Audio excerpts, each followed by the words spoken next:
बिस्मिल्लाहिर्रहमानिर्रहीम। Cross price elasticity of demand, इसको हम ऐसे लिख दें, cross price elasticity of demand. आप ज़रा ज़हन में रखें, अब दोबारा प्राइस आ गई है, लेकिन अब प्राइस क्रॉस प्राइस, इनकम ख़त्म हो गया है, क्रॉस प्राइस। इसको समझते हैं कि इसका मतलब क्या है। तो आप इसको इस तरह से समझ लीजिए पहले कि अगर मैं लिखूं quantity demand is a function of price, ये तो समझ आता है कि क्वांटिटी डिमांड डिपेंड करती है प्राइस पे। और अगर मैं यहाँ लिख दूँ ए, तो क्वांटिटी डिमांड ए की डिपेंड करती है उसी चीज़ की कीमत पे ए पर। तो इसे हम कहते हैं ओन प्राइस इफ़ेक्ट। ठीक है ना जी, अपनी ही कीमत पर असर, अपनी ही डिमांड पर, अपनी ही कीमत का असर अपनी चीज़ की डिमांड पर। लेकिन अगर मैं लिखूं क्वांटिटी डिमांड ए की, वो डिपेंड करती है प्राइस किसकी, बी की। तो इससे हम कहते हैं क्रॉस प्राइस इफ़ेक्ट। इसमें देखें दूसरे वाले फंक्शन में हम डिमांड ए की ले रहे हैं और प्राइस जो है वो बी की ले रहे हैं। इसी तरीके से अगर मैं लिखूं क्वांटिटी डिमांड बी की, वो डिपेंड करती है प्राइस ऑफ ए पे, तो ये भी क्या होगा, क्रॉस प्राइस इफ़ेक्ट। समझ आ गई बात। तो ये जब कीमत किसी और चीज़ की हो और डिमांड किसी और चीज़ की हो, और फिर हम देखें कि क्या इफ़ेक्ट होता है डिमांड पर, तो वो फिर cross price elasticity of demand बन जाती है। तो मैंने अभी इलास्टिसिटी तो नहीं बताई, मैंने सिर्फ फ़र्क बताया है कि ये दो एग्जांपल्स दी मैंने क्रॉस प्राइस इफ़ेक्ट की, और ये मैंने आपको बताया कि ऑन प्राइस इफ़ेक्ट है, उसी चीज़ की प्राइस है और उसी चीज़ की डिमांड है। ठीक हो गया। अब जो क्रॉस प्राइस इलास्टिसिटी है वो दो तरह से होती है, यानी number one, cross price elasticity for related goods, और दूसरी होती है क्रॉस प्राइस इलास्टिसिटी फॉर, दूसरी होती है cross price elasticity for unrelated goods. ठीक है। अब ज़रा और करें कि यहाँ पर गुड्स की नेचर बदल गई है। इनकम इलास्टिसिटी में थी नॉर्मल गुड्स और इन्फीरियर गुड्स, और फिर नॉर्मल दो हिस्सों में डिवाइड हुई थी वहाँ पे, नॉर्मल लग्जरी जिसे मतलब सुपीरियर भी कहते थे, या नॉर्मल नेसेसिटी कहते थे। अब यहाँ पे आ रहा है रिलेटेड गुड्स और अनरिलेटेड गुड्स। अच्छा, अब रिलेटेड गुड्स किसे कहते हैं? Related goods are those goods which have a relationship with each other, जिनका आपस में कोई ताल्लुक हो, हैव रिलेशनशिप, जिनका कोई ताल्लुक हो आपस में। अब रिलेटेड गुड्स जो होती हैं, वो दो तरह की होती हैं।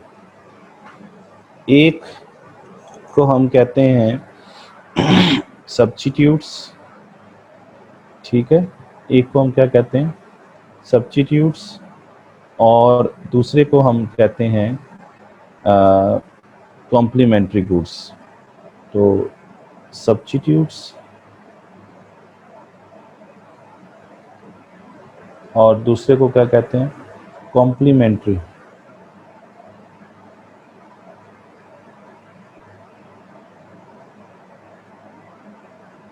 Complementary goods. तो कॉम्प्लीमेंट्री गुड्स को जॉइंट गुड्स भी कहते हैं। ठीक हो गया जी। तो सब्स्टिट्यूट्स और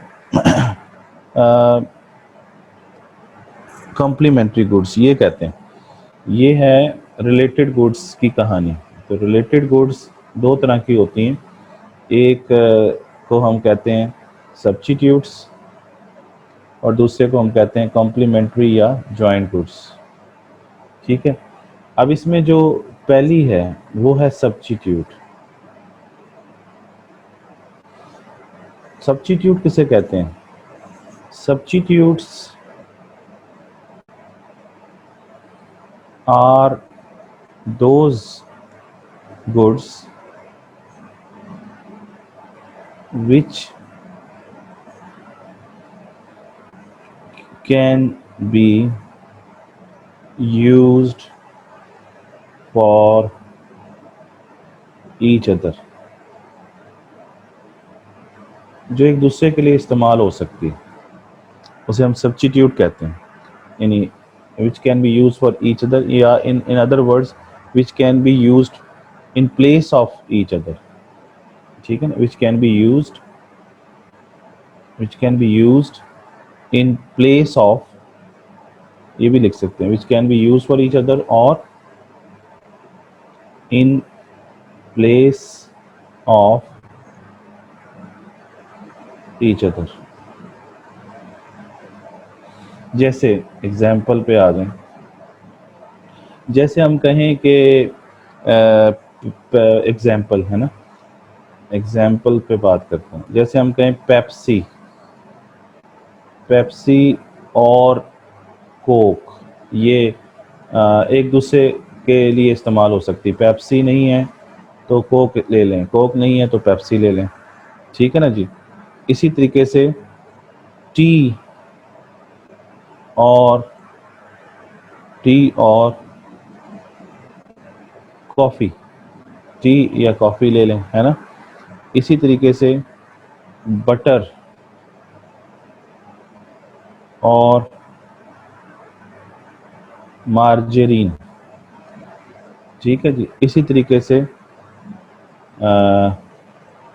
तरीके से पेन और बॉल पॉइंट, ये एक दूसरे के लिए इस्तेमाल जो हो जाती हैं उन्हें सब्स्टिट्यूट कहते हैं। क्लियर होगी बात। तो इनके दरमियान, इनकी निशानी ये होती है कि इनके दरमियान में क्या आ रहा होता है, और और। ठीक हो गया, ये सब्स्टिट्यूट हैं।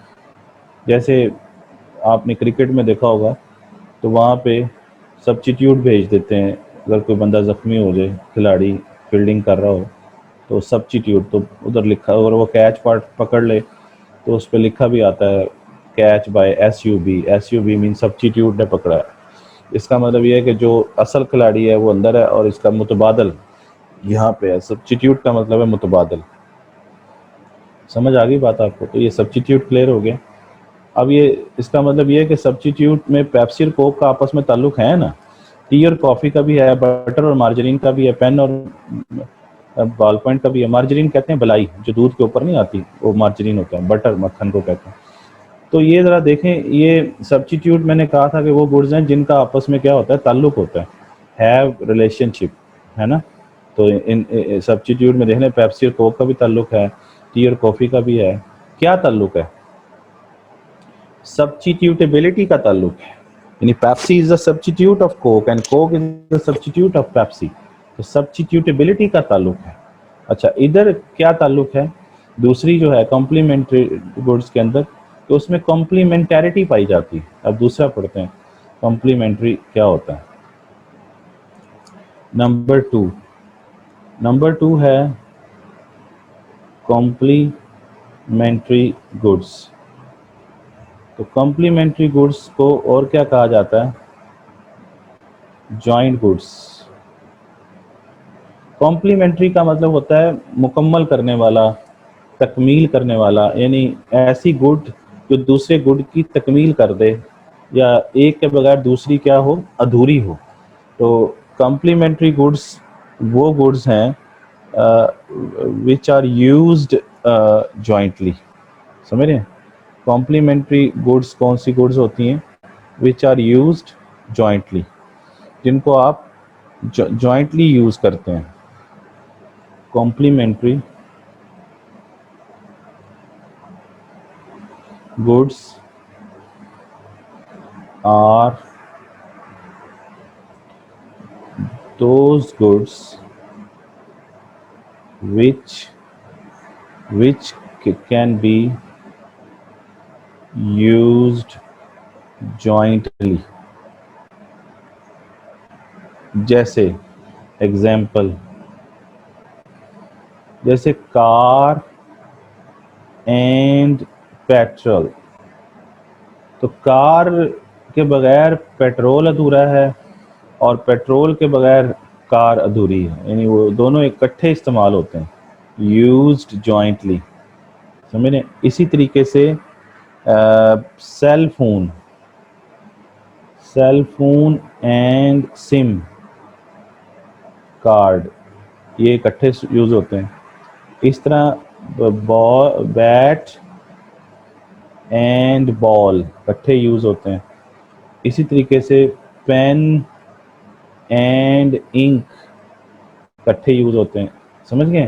तो इसके दरमियान क्या आता है? एंड, जरा नोटिस करें, इनके दरमियान क्या आता है? एंड। तो यानी कॉम्प्लीमेंट्री गुड्स में एंड आएगा और जो सब्स्टिट्यूट्स हैं उनके दरमियान में और आएगा, और जो है वो इंग्लिश वाला, उर्दू वाला नहीं, ठीक है ना जी? तो ये जॉइंट गुड्स क्लियर हो गया आप लोगों को। इनको कॉम्प्लीमेंट्री भी कहते हैं क्योंकि इन दो के दरमियान एक रिलेशन है, और वो रिलेशन क्या है? रिलेशन क्या है? कॉम्प्लीमेंटैरिटी का रिलेशनशिप है, कॉम्प्लीमेंटैरिटी का रिलेशन है, यानी ये दोनों मिलकर एक दूसरे की तकमील करते हैं, समझ गए? जिस तरह से आप लोगों ने कोई बहुत सारी एडवर्टीज़मेंट देखी होंगी, उसमें आजकल एवरीडे की एडवर्टीज़मेंट में आता है कि बने हैं एक दूसरे के लिए, मतलब चाय और एवरीडे दोनों मिलेंगे तो फिर आपको पता चलेगा, फिर वो मुकम्मल होते हैं, क्योंकि दोनों जॉइंट गुड्स हैं। वो यहाँ मैसेज देते हैं कि दोनों जॉइंट गुड्स हैं, विच आर यूज जॉइंटली। इस तरीके से आप लोगों ने मूवी देखी होगी इंडिया की, बागबान। तो बागबान के अंदर भी यही मैसेज दिया है उन्होंने कि माँ और बाप जो हैं वो कम्प्लीमेंट्री हैं, वो एक दूसरे के लिए बने हैं, उनको आप अलग अलग नहीं कर सकते। तो वो भी क्या है? अम्मा, अम्मा या अब्बा नहीं हो सकता, अम्मा एंड अब्बा हो सकता है, ठीक है ना? दोनों इकट्ठे ही हैं, जॉइंट हैं, समझ आ गई बात? कॉम्प्लीमेंट्री गुड्स और सब्स्टिट्यूट जो गुड्स हैं उनमें समझ आ गई कहानी कि वो एक दूसरे के लिए इस्तेमाल हो सकते हैं, वो इकट्ठे इस्तेमाल होते हैं, इसलिए दोनों में ताल्लुक़ है एक, इसलिए इनको रिलेटेड गुड्स कहते हैं, क्योंकि इनका आपस में ताल्लुक़ है। और ताल्लुक़ क्या है? दो ताल्लुक़ हैं, या सब्स्टिट्यूटेबिलिटी है या कॉम्प्लीमेंटैरिटी है, ठीक है जी? अब मैं आपसे, चूँकि हमने इलास्टिसिटी पढ़नी है, cross price elasticity related goods के लिए पढ़नी है, फिर अनरिलेटेड के लिए पढ़नी है, तो इसलिए सबसे पहले मैं आपको रिलेटेड गुड्स समझा रहा था कि क्या होती हैं और उसकी काइंड्स कितनी हैं, दो काइंड्स हैं। और उसके बाद दूसरी जो स्टोरी है वो है भला कौन सी? Unrelated goods. तो अनरिलेटेड गुड्स में यहाँ पर जो आपने रिलेटेड गुड की डेफिनेशन की है, यही डेफिनेशन दोबारा कर लें, लेकिन यहाँ लिखें विच हैव, यहाँ क्या आ जाएगा? इस जगह पे क्या आ जाएगा? नो रिलेशनशिप, जिनका आपस में कोई रिलेशनशिप ना हो, तो वो अनरिलेटेड गुड्स बन जाएंगी। इनको मैं लिख भी देता हूँ,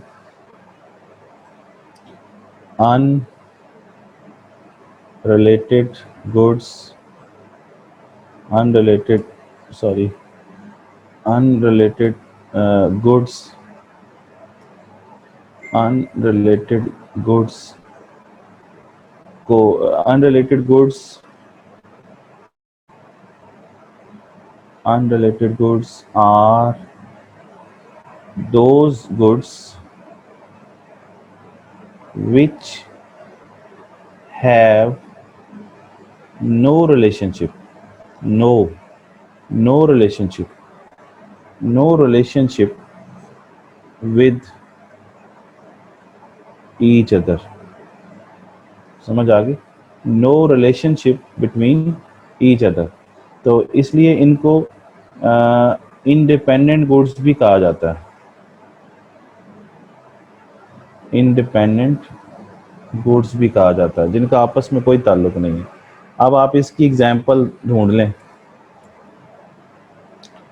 तो एग्जाम्पल ढूंढें, जैसे आप कहें अब वो दो चीज़ें ऐसी लेनी है जिनका कोई रिलेशनशिप ना हो आपस में, यानी कोई रिलेशनशिप ना हो मीन्स दो रिलेशनशिप ना हो, एक ना तो सब्स्टिट्यूट हो और ना ही कॉम्प्लीमेंटरिटी हो।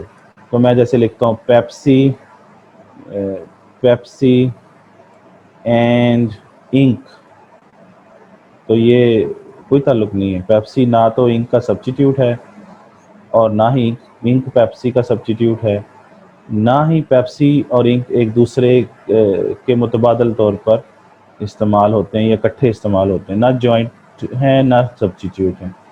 इसी तरीके से आप कर दें शैम्पू, शैम्पू एंड शुगर। तो आप ये तो नहीं कहते दुकानदार से जाके शैम्पू लेने गए हों और वो कहे शैम्पू नहीं है, तो आप कहें चलें शुगर ही दे दें, फिर चलें इसका मुतबादल है या सब्स्टिट्यूट, ऐसा नहीं होता है। और ना ही आप किसी के घर जाएं तो वो कहते हैं अच्छा जी शैम्पू ले आए, शुगर भी डाल दें इसके अंदर ताकि आप पी लें, ऐसा नहीं होता। तो ना ही शैम्पू और शुगर इकट्ठे इस्तेमाल होती है, ना ही मुतबादल इस्तेमाल होती है। इसलिए ये दोनों क्या हैं, ये मैंने एग्जांपल जो दी हैं ये इंडिपेंडेंट गुड्स हैं या अनरिलेटेड गुड्स हैं। समझ गए? तो अभी हमने ये पढ़ा है कि ये भी हमने पढ़ा है कि रिलेटेड गुड्स क्या होती हैं और अनरिलेटेड गुड्स क्या होती हैं, ये समझ आ गया। अब हमें अपने टॉपिक पे आना है, क्योंकि ये इसके अंदर यूज़ हुआ था लफ्ज़ कि ये मैं आपको पढ़ा रहा था cross price elasticity of demand, और इसमें मैंने आपसे कहा था कि हम मेजर करेंगे cross elasticity for related goods और फॉर अनरिलेटेड गुड्स। तो अब मुझे बताइए, तो अब मैं यहाँ पे क्या लिख सकता हूँ, क्रॉस प्राइस इलास्टिसिटी फॉर, अब रिलेटेड में पहली गुड कौन सी ले सकता हूँ मैं, सब्स्टिट्यूट है ना, फॉर सब्स्टिट्यूट्स। और दूसरी मैं इसमें क्या लिख सकता हूँ, cross price elasticity for joint goods या कॉम्प्लीमेंट्री गुड्स। ठीक है जी, तो ये है। अच्छा, अब ये मैं बता दूं कि जो cross price elasticity for substitute है that this is positive and this is negative, और अनरिलेटेड गुड्स के लिए क्या है, ज़ीरो। ये हमने अब इस चीज़ को प्रूव करना है। इसका मतलब ये है कि क्रॉस प्राइस इलास्टिसिटी में जब हम फार्मूला अप्लाई करेंगे तो साइन अब भी पॉजिटिव नेगेटिव आएगा, लेकिन अब पॉजिटिव साइन जब आएगा तो साइन का मतलब मैंने क्या बताया था कि वो हर काइंड ऑफ इलास्टिसिटी में साइन का मतलब कोई कमोडिटी होगा, नेचर ऑफ द गुड होगा, लेकिन यहाँ पर पॉजिटिव साइन का मतलब सब्स्टिट्यूट होगा। इनकम इलास्टिसिटी में पॉजिटिव साइन का मतलब नॉर्मल गुड्स था, और इनकम इलास्टिसिटी जो पहले अभी पढ़ी है उसमें नेगेटिव साइन अगर आता है तो इंफीरियर गुड्स था, लेकिन क्रॉस प्राइस इलास्टिसिटी में अगर नेगेटिव साइन आएगा तो फिर क्या होगा, वो जॉइंट गुड होगी या कॉम्प्लीमेंट्री गुड होगी। समझ आ गई? तो साइन से नेचर ऑफ द गुड बतानी है आपने, इलास्टिसिटी की डिग्री जो है वो उसकी वैल्यू से बतानी है, बस ये ज़हन में रखें। अच्छा, अब इसको पढ़ते हैं, हम इसको दोनों को पढ़ते हैं, लेकिन उससे पहले थोड़ी सी एक दो बातें और कर लें। आपको याद होगा कि हमने जो प्राइस इलास्टिसिटी का फार्मूला पढ़ा था वो क्या था, वो था ई delta Q over delta P into P over Q. और ये आया कैसे था भला, ये भी याद करें, ये प्राइस इलास्टिसिटी का फार्मूला आया कैसे था। ये हमने एक फार्मूले को ओपन किया था, इस पे लिखा था proportionate change in Q divided by proportionate change in P। समझ आ गई बात? ये हमने किया था। तो इसका मतलब ये हुआ कि इसको सॉल्व किया था। अब यहाँ पे नोटिस करें तो हमारे पास नोटिस करें तो यहाँ पर लिखा नहीं हुआ कि Q किसका और P किसका है, किस कमोडिटी का है। तो लिखने की ज़रूरत नहीं होती अगर ऑन हो तो। और लॉ ऑफ डिमांड जो है वो तो ऑन इफेक्ट ही बताता है ना, और जो पीछे प्राइस इलास्टिसिटी ऑफ डिमांड आप पढ़ के हैं वो भी ऑन ही बताती है, ऑन इफेक्ट बताती है। लेकिन अगर हम यहाँ पर लिख दें कि क्वांटिटी ए की है और प्राइस बी की है, तो ये क्या बन जाएगा? ये क्रॉस प्राइस बन जाएगा। अगर ये ना लिखें, अगर ये ना लिखें तो ये ऑन ही है। इसका मतलब अंडरस्टूड है कि अगर ये ए गुड है तो ये भी ए का ही है, और इधर भी क्या है? ए ही है, यहाँ भी ए ही है, यहाँ भी ए ही है, यहाँ भी ए ही है। तो एक ही बात। मेरी बात समझ आ रही है ना? फिर लिखने की ज़रूरत नहीं है। अगर उसी चीज़ की डिमांड है और उसी चीज़ की ही प्राइस है तो फिर लिखने की ज़रूरत नहीं है, वो ऑन ही है, चाहे वो ए है या बी है या सी है, जो भी है। लेकिन अगर आप यहाँ पे वाज़े तौर पर लिखते हैं, क्या लिखते हैं? आप लिखते हैं कि नहीं जी ये तो ए की डिमांड है और प्राइस किसकी है? बी की है। समझ आ रही है ना? ए की डिमांड है और प्राइस किसकी है? बी की है। तो अब यहाँ पर आपका जो लिखना है उसमें आएगा ई ए बी। मेरी बात समझ आ रही? ये ज़हन में रखें। ई ए बी का मतलब क्या है? ई ए बी का मतलब है कि जो पहला ये सबस्क्रिप्ट होता है ना, ये होता है क्वांटिटी के लिए, और जो दूसरा होता है ये किसके लिए होता है? ये प्राइस के लिए होता है। ये अपने दिमाग में बिठाएं आप, समझ गए? इस तरीके से यहाँ पर भी फिर अब चेंजेस आ जाएंगी। यहाँ पर क्या आएगा? ई ए बी, और यहाँ क्यू किसकी है भला? ए की। तो यहाँ क्यू की जगह पर आप ए लिख देंगे, क्योंकि इसको जब सॉल्व करेंगे तो यही बनेगा। यहाँ पे क्या आ जाएगा? बी। तो ये क्रॉस प्राइस इलास्टिसिटी का फार्मूला बन गया। चाहे ये वाला लिख लें चाहे ये वाला लिख लें, एक ही बात। मेरी बात समझ आ रही? इसी तरीके से अगर फॉर एग्जांपल मैं यहाँ लिखता हूँ ई और लिखता हूँ बी ए, तो इसका क्या मतलब है? मैंने आपको बताया है कि पहला सबस्क्रिप्ट क्वांटिटी के लिए होता है, दूसरा किसके लिए होता है? प्राइस के लिए। तो इसका फार्मूला क्या लिखेंगे भला आप? इसका फार्मूला लिखेंगे प्रोपोर्शनेट चेंज इन क्वांटिटी किसकी भला? किसकी भला? बी की। और नीचे क्या लिखेंगे? प्रोपोर्शनेट चेंज इन प्राइस किसकी आएगी भला? बी की। सॉरी, प्राइस किसकी आएगी? ए की। क्योंकि इसमें ई बी ए का मतलब है, ई बी ए का मतलब है, ई बी ए का मतलब है कि प्राइस बी ए की और क्वांटिटी बी की, है ना? और ई ए बी का मतलब क्या है? पहला सब्सक्रिप्ट क्वांटिटी के लिए, दूसरा प्राइस के लिए। ये आपने वैसे ज़हन में रखना है कि पहला क्वांटिटी के लिए, दूसरा प्राइस के लिए। तो अब इसका ज़रा फार्मूला बनाएं तो क्या होगा? इसका फार्मूला होगा E B A is equal to, पहले आप वही फार्मूला लिख लें, delta Q over delta P into P over Q. अब बताएं क्यू के साथ क्या आएगा? क्यू के साथ आएगा बी, तो यहाँ बी आ जाएगा, यहाँ भी बी आ जाएगा। और प्राइस के साथ क्या आएगा? ए, यहाँ पे ए आ जाएगा। तो ये लिख लें या ये लिख लें, सेम ही है, ये एक ही चीज़ है ना, ये एक ही चीज़ है। तो ये अपने रट्टा नहीं लगाना, बहरहाल इसको समझना है कि ई ए बी भी हो सकता है, ई बी ए भी हो सकता है। तो फार्मूला दोनों देख लें आपके सामने, तो ये इस तरीके से होगा। ये दोनों फार्मूले आपके सामने हैं, समझ गए ना? तो ये दोनों ही किसके फार्मूले हैं? दोनों ही क्रॉस प्राइस इलास्टिसिटी के फार्मूले हैं। तो ये आप यूज़ कर सकते हैं इलास्टिसिटी को मेजर करने के लिए। कौन सी इलास्टिसिटी? क्रॉस प्राइस इलास्टिसिटी जो है उसको मेजर करने के लिए आप कर सकते हैं।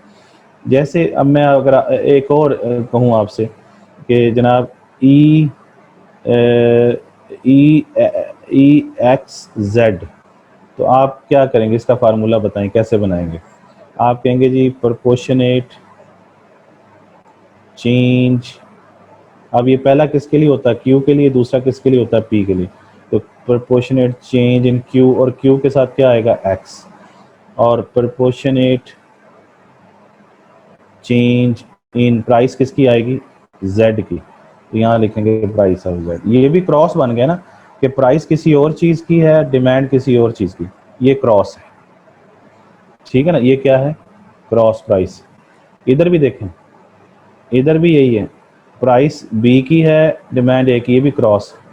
इधर देखें, प्राइस ए की है, क्वांटिटी बी की है। तो ये फार्मूले आप यूज़ कर सकते हैं, ठीक है ना जी। ये क्लियर होगी फार्मूले कैसे इसके आप लोग करेंगे। और जब ये करेंगे तो इसके वैल्यूज़ आएंगी ना जब आएंगी वैल्यूज़ तो फिर क्या होगा, यानी जैसे फॉर एग्जांपल आप यूज़ कर लेते हैं ई, आप कहते हैं जी ई A B, ji E A B, और ये जवाब आता है जवाब आता है 1। फिर आप लिखते हैं ई ए बी और जवाब आता है ई ए बी का फार्मूला अप्लाई करके, जस्ट अ मिनट। फिर आप लिखते हैं 1.5, फिर आप लिखते हैं ई ए बी और जवाब आता है 0.5। इसी तरीके से आप लिखते हैं ई ए बी तो जवाब आता है -1, ठीक है ना जी। मुख्तलिफ आंसर्स आ सकते हैं। फिर आप लिखते हैं ई ए बी तो जवाब आता है सॉरी, जवाब आता है -1.5, और फिर आता है ई ए बी तो जवाब आता है -0. E A B is equal to 1। ये 6 वैल्यूज़ फॉर एग्जांपल आ जाती हैं। तो आप तो पहले तो ये तय कर लेंगे कि ये ई ए बी या ई बी ए आ रहा है, जो भी आ रहा है तो ये क्रॉस प्राइस इलास्टिसिटीज, और जो क्रॉस प्राइस इलास्टिसिटी है तो आपको पता है या तो वो रिलेटेड गुड्स के लिए होती है या वो अनरिलेटेड गुड्स के लिए होती है, ठीक है ना जी। तो आप कहेंगे जी कि देखें ये जो है ये तीनों ये हैं पॉजिटिव साइन के साथ, और पॉजिटिव हो तो कौन सी होती हैं भला, ये होती हैं सब्स्टिट्यूट्स, है ना। पॉजिटिव साइन किसके लिए होता है, पॉजिटिव साइन किसके लिए होता है, सब्स्टिट्यूट के लिए। और नेगेटिव साइन किसके लिए होता है, जॉइंट गुड्स के लिए, जॉइंट गुड्स या कॉम्प्लीमेंट्री गुड्स के लिए, ठीक है ना जी। तो और ये ज़ीरो किस, ये दोनों क्या हैं,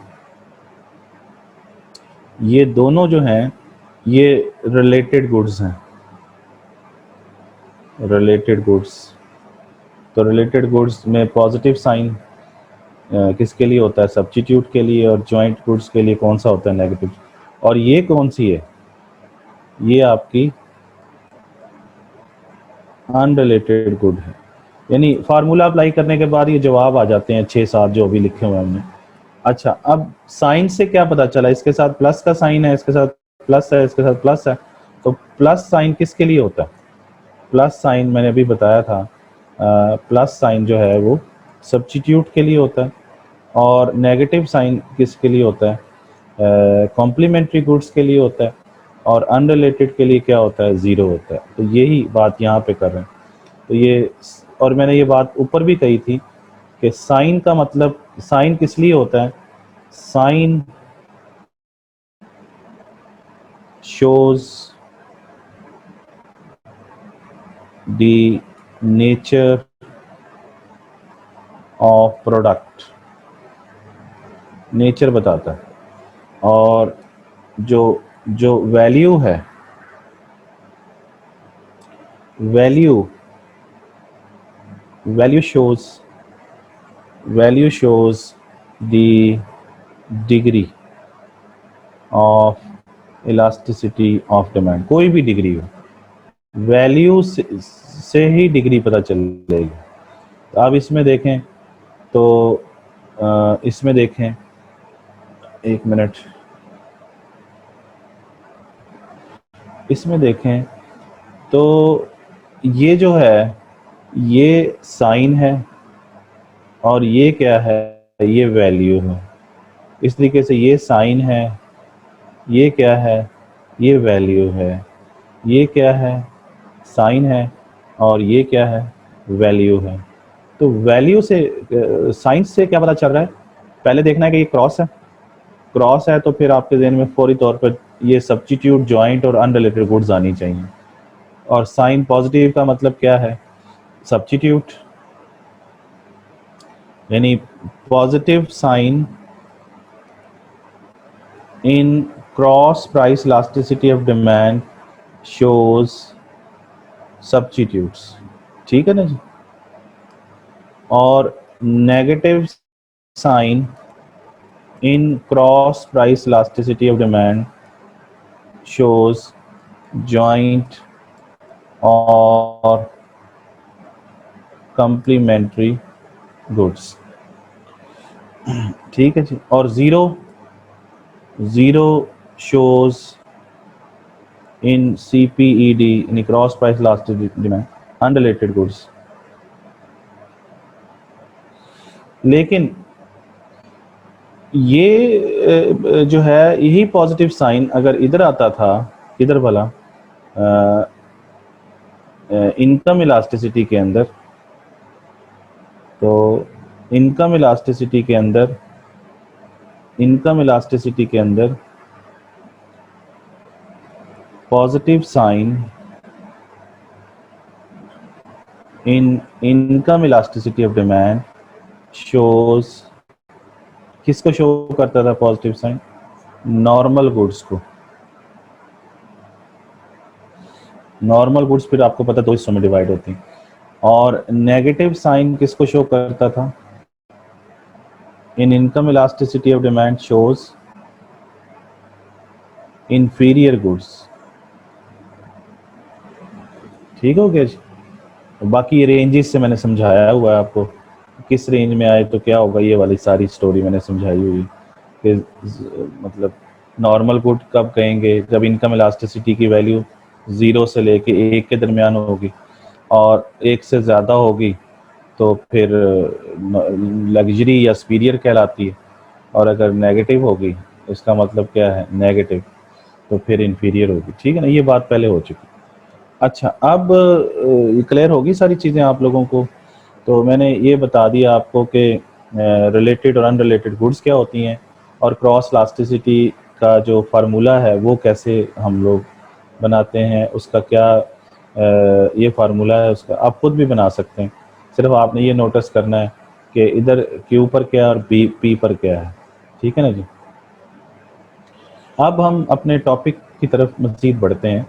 तो क्रॉस प्राइस इलास्टिसिटी जो है ये साबित करते हैं कि ये कैसे सब्स्टिट्यूट के लिए पॉजिटिव है और कैसे जो है वो नेगेटिव है, और ज़ीरो कैसे आती है। उसके लिए हम दोबारा से इसको पहले ये वाला पढ़ते हैं, ये वाली चीज़। ठीक है ना जी। अच्छा, अब ये है कि सॉरी,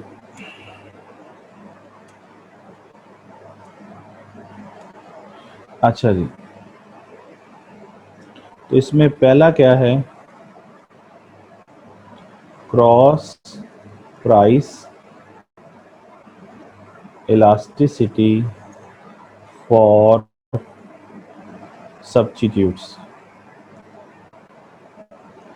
ठीक है, ये पढ़ने लगे हैं, ये वाली चीज़। ठीक है ना जी। और ये क्या होती है, पॉजिटिव, ये प्रूफ करना है हमें। तो उसके लिए ज़ाहिर सी बात है हमें कोई एग्जाम्पल लेके समझना पड़ेगा। एग्जाम्पल लेते हैं, तो हम एग्जाम्पल ले लेते हैं जनाब पेप्सी और कोक की। ये दोनों क्या है, ये सब्स्टिट्यूट। यहाँ पर हम डेटा जनरेट कर लेते हैं खुद से समझने के लिए।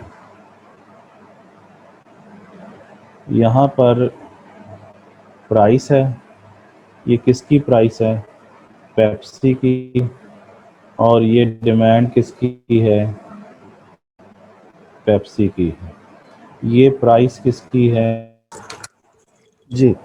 तो यहाँ पर जो पहली टेबल है ये भी ऑन प्राइस इफेक्ट को शो कर रही है, और ये जो दूसरी टेबल है ये भी ऑन प्राइस इफेक्ट को शो कर रही है। देखें ना, पेप्सी की प्राइस पेप्सी की डिमांड को इफेक्ट कर रही है, तो ये ऑन है। फिर कोक की प्राइस कोक की डिमांड को इफेक्ट कर रही है, ये भी ऑन प्राइस इफेक्ट है। लेकिन हमने क्या पढ़ना है, हमने क्रॉस प्राइस पढ़ना है। देखते हैं क्या होता है। तो पेप्सी 25 रुपए की आती है मेरा ख्याल आजकल, और फर्ज कर लें उसकी डिमांड जो है 200 है, और इसी तरीके से कोक की प्राइस भी 25 है और उसकी डिमांड जो है वो 300 है, या जितनी भी है, कोई मसला नहीं। अब ये करते हैं कि इधर अपना हम ये कहते हैं कि आप ये पेप्सी वाला टेबल भूल जाएं, ज़रा इधर कोक पे आ जाएं। इस पे देखें कि अगर हम कोक जो है वो कीमत जो है वो बढ़ा देता है, 30 रुपए कर देता है, तो कोक की डिमांड पे क्या फ़र्क पड़ेगा। कोक महंगी हो जाएगी तो कोक की डिमांड कम हो जाएगी ना। तो कोक की डिमांड कम होके फ़र्ज कर लेते हैं 250 हो जाती है, कुछ भी हो सकती है, मैंने 250 लिख दी। लेकिन अब जब कोक ने अपनी कीमत को बढ़ाया है, और उस वक्त हम फ़र्ज करते हैं उसी वक्त कि पेप्सी ने अपनी कीमत को नहीं चेंज किया, तो आपका क्या ख्याल है कि ये कोक की कीमत जो है ये कोक की डिमांड को तो इफेक्ट कर रही है, तो ये कोक की कीमत पेप्सी की डिमांड को भी इफेक्ट कर देगी जाके, क्योंकि दोनों क्या हैं, ये दोनों सब्स्टिट्यूट्स हैं। तो क्या होगा, अब लोगों को इधर पेप्सी ने कीमत तब्दील नहीं की है, तो कोक की प्राइस बढ़ने से पेप्सी की डिमांड पे क्या फ़र्क पड़ेगा। पेप्सी की डिमांड जो होगी वो बढ़ जाएगी, हो सकता है वो 280 पे पहुंच जाए। मेरी बात समझ आई। इवन कि इसने प्राइस को चेंज ही नहीं किया है पेप्सी ने। अब अगर हम अगर अगर हम इतना डाटा देखें, सिर्फ इतना डाटा देखें, सिर्फ इतना डाटा, तो ये क्रॉस बनता है कि नहीं बनता। समझ रहे हैं कैसे भला कि प्राइस किसकी है, कोक की, और डिमांड किसकी है, पेप्सी की। तो इसका मतलब ये हुआ कि ये क्रॉस है। और यहाँ पे देखें कि ये इफेक्ट क्या आया है, ऑन प्राइस इफेक्ट तो पॉजिटिव ही है, सॉरी नेगेटिव ही है। ऑन प्राइस इफेक्ट तो नेगेटिव ही है, ये देखें ये नेगेटिव ही है कि प्राइस बढ़ रही है और डिमांड क्या हो रही है, कम हो रही है। लेकिन इसको देखना है कि इधर क्या हुआ, इधर ये हुआ कि प्राइस ऑफ कोक, अच्छा इसको आप मर्जी है आपकी, आप इसको बी प्रोडक्ट कह लीजिए, इसको ए प्रोडक्ट कह लीजिए, समझ आ गई ना। यानी कोक जो है वो क्या है, बी प्रोडक्ट है, और पेप्सी क्या है, ए प्रोडक्ट है। तो अब आप देखें प्राइस ऑफ कोक जो है, यानी इसका मतलब ये है कि प्राइस ऑफ बी जो है वो क्या हो रही है, वो बढ़ रही है। प्राइस ऑफ कोक बढ़ गई, जिसके नतीजे में डिमांड जो है, डिमांड ऑफ पेप्सी जो है, जो कि डिमांड किसकी है, बी की, ए की, सॉरी, तो ए की डिमांड जो है वो भी बढ़ गई है। देखें ना, ये 25 से 30 हुई है तो बढ़ गई ना, और ये 200 से 280 पे गई है तो बढ़ गई ना। तो तो क्या इफेक्ट आया, डायरेक्शन सेम हो तो उसे हम क्या कहते हैं, डायरेक्शन सेम हो तो उसे क्या कहते हैं, उसे पॉजिटिव कहते हैं। तो यही हम कह रहे थे कि क्रॉस प्राइस इफेक्ट जो है वो सब्स्टिट्यूट के लिए क्या आता है, वो पॉजिटिव आता है। ये प्रूफ हो गया यहाँ पे। अब आप फार्मूले से इसको फार्मूले से इसकी वैल्यू भी निकाल सकते हैं। तो फार्मूले से अगर वैल्यू फॉर एग्जांपल निकालें, तो आप यहाँ पर क्या है, यहाँ पर आपका जो फार्मूला है उसमें देखें कि ई, पहले फार्मूला लिख लेते हैं, journal formula, delta Q over delta P into P over Q.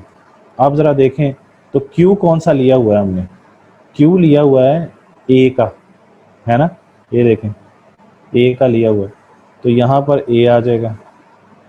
Price किसकी ली हुई है हमने, बी की, ये देखें बी है, ये प्राइस किसकी है, बी की। तो हमने प्राइस बी की चेंज की है और डिमांड ए पर इफेक्ट देखा है। तो अब इसका आप मेजर कर लें, इसको मेजर जब करेंगे तो ये ए पॉइंट है, ये बी पॉइंट है, इसी तरीके से ये क्या है, ये ए पॉइंट है, ये बी पॉइंट है ना। ये पॉइंट के लिए अपने ना भी बनाए तो ना भी लिखें तो कोई मसला नहीं, लेकिन आपको पता होगा ये ए और बी।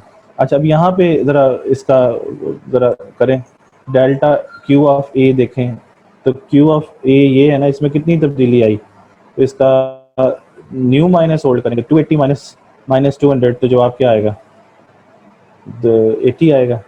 280 में से 200 माइनस करें तो 80। और प्राइस ऑफ बी में तब्दीली देखें तो 30 में से 25 चले जाएं तो क्या जवाब आएगा, माइनस करें तो क्या आएगा, 5। ठीक है ना जी।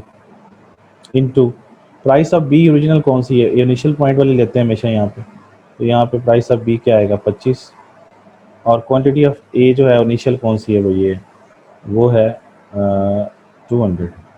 तो इसका जवाब निकाल लेंगे जो भी जवाब आएगा, लेकिन एक चीज़ ज़हन में रखें कि ये पॉजिटिव आ रहा है, ना, कहीं नेगेटिव साइन नहीं है। तो आप इसका मतलब ये है कि इसको हम लिखेंगे ई ए बी, क्योंकि ए का पहला सब्सक्रिप्ट क्यू के लिए होता है, दूसरा प्राइस के लिए होता है। ये समझ आ गई बात। इसका जो भी जवाब होगा वो प्लस में आएगा, और फिर डिग्री बता देंगे आप। तो प्लस का साइन किसको शो करेगा, सब्स्टिट्यूट के लिए। तो इसका मतलब ये है कि सब्स्टिट्यूट है, और यहाँ से भी पता चल रहा है कि ये सब्स्टिट्यूट। ठीक है ना। अच्छा, अब नेक्स्ट जो है वो ये तो आ गया, ये वाली चीज़ हमने कर ली। अब हम करते हैं cross price elasticity for joint goods और कॉम्प्लीमेंट्री गुड्स। ठीक है ना जी। तो इसको भी कोई एग्जांपल लेके समझते हैं, तो इसको देखते हैं कैसे करना है। Just a minute. अच्छा जी, यहाँ देखें, यहाँ हमने क्या लिखा था, नंबर 2 है जी, cross price elasticity for complementary goods या जॉइंट गुड्स। ठीक है ना जी। और ये क्या आएगी, ये नेगेटिव आएगी। कैसे आएगी, अब ये इसके लिए भी हमें कोई एग्जांपल लेनी पड़ेगी। जैसे हम लेते हैं कार एंड पेट्रोल। ये देखें, ये दोनों कॉम्प्लीमेंट है। पेट्रोल कार से चलती है, कार जो है पेट्रोल से चलता है। ठीक है ना जी। तो इसमें अगर